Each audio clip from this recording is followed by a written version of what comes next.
Guys, welcome back sa aking channel. Kung problema ng Peace Wi-Fi mo ay obtaining IP address o no internet access, ay samahan mo ako hanggang sa dulo. O panurin mo ng buo ang video na ito. Dahil pag-uusapan natin kung paano ayusin o anong parts ang pwede natin i-check para ma-solve natin ang problema. So, yun nga guys, kung sakali ganun ang nangyari sa Peace Wi-Fi niyo o bendo niyo, so una-una natin gawin, ito. Kapag okay yung bendo natin, kapag naka-on, ito siya guys, itong lead na ito, umiilaw ito siya, green yan siya, nagkailaw yan siya ng green. So kapag walang ilaw yan siya guys, automatic, try niyo siya i-replace yung memory card o SD card ito. Kunin niyo, ganun. I-replace niyo. Kapag na-replace siya guys, then pagkabalik, then pag on, tapos ganun pa rin siya.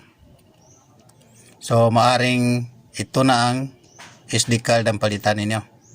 Papalitan niyo ito siya para makita niyo kung saan ang problema. Kapag ganun pa rin siya, hindi pa rin umiilaw dito, malamang ito, orange guys, ito ang sira. Sira na ito siya. Then kapag meron naman problema ng image na umiilaw din siya dito, pero image ang yung pa rin ang kailangan i-replace mo. Kasi ganun pa rin ang resulta niya dito. Pag nag-connect ka, no internet access o obtaining IP address. Ganun na makikita mo. So, ganun pa rin siya. I-replace mo dito. Kapag na-replace mo, ganun pa rin siya. Ganun din ang procedure. Palitan mo yung SD card. Subukan mo siya. Kapag ganun pa rin siya guys, napalitan mo na yung SD card, tapos ganun pa rin siya. Umiilaw din dito, tapos no internet access pa rin siya o obtaining IP address. Dito ka, proceed ka dito guys. Ito. Tingnan mo ito siya. Dito. Ito siya. May dalawang nag-blink-blink dito na lead ito. Ito sa kanan, green po siya. Then, orange dito siya. Ito. Itong green, naka-standby lang ito siya. Minsan, nag-blink din siya. Pero ito siya, kapag tumatakbo na yung internet, malakas yan siya, ganyan-ganyan yung pag-blink-blink niya. Ito siya, yung orange. Kapag hindi ito siya umiilaw guys, ito siya. Tingnan mo itong wire. Kunin mo itong wire, palitan mo. Ito. Itong connection ng gigabit at saka dito sa power supply ng antenna natin. Yung AP natin. Ito po siya. Ito. Subukan mo ito siya palitan. Ito. Baka ito ang sira. Kapag napalitan mo din, ang problema, ganun pa rin siya. Wala pa rin ma-solve. Ito. Itong gigabit ang subukan mo palitan. Palitan mo siya guys. Kung ganun pa rin siya, hindi pa rin siya umiilaw, pinalitan mo na ng wire. Pero ang problema niya, ganun pa rin. Palitan mo siya, subukan mo. Subukan mo siya palitan.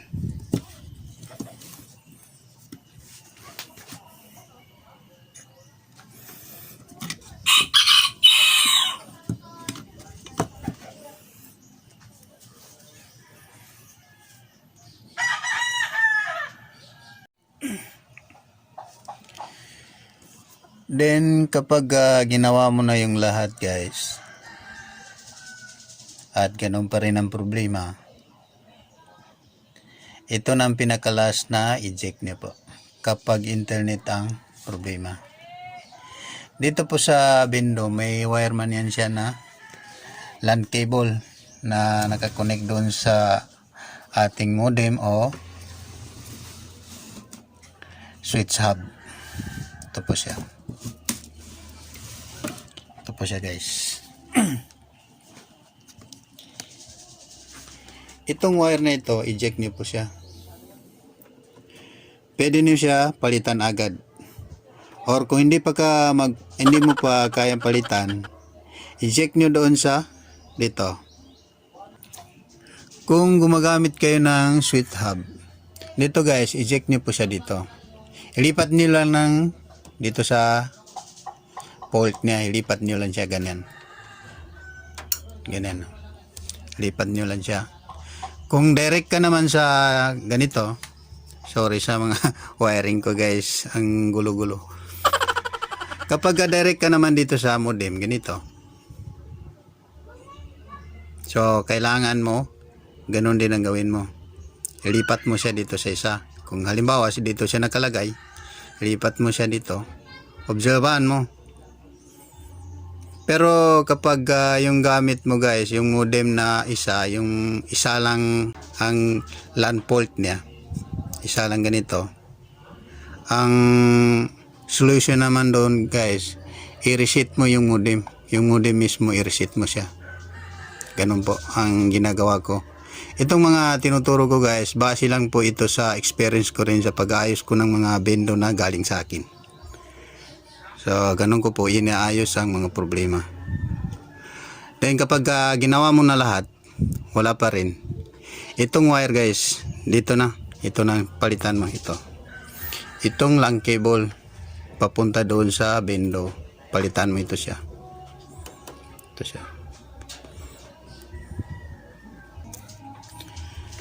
So hanggang dito na lang guys.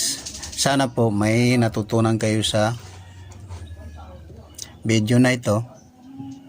Pa-subscribe lang guys doon sa hindi pa naka-subscribe para updated po kayo sa mga susunod ko pag gagawin na video, dahil marami pa akong gagawin guys na tungkol dito sa bendo.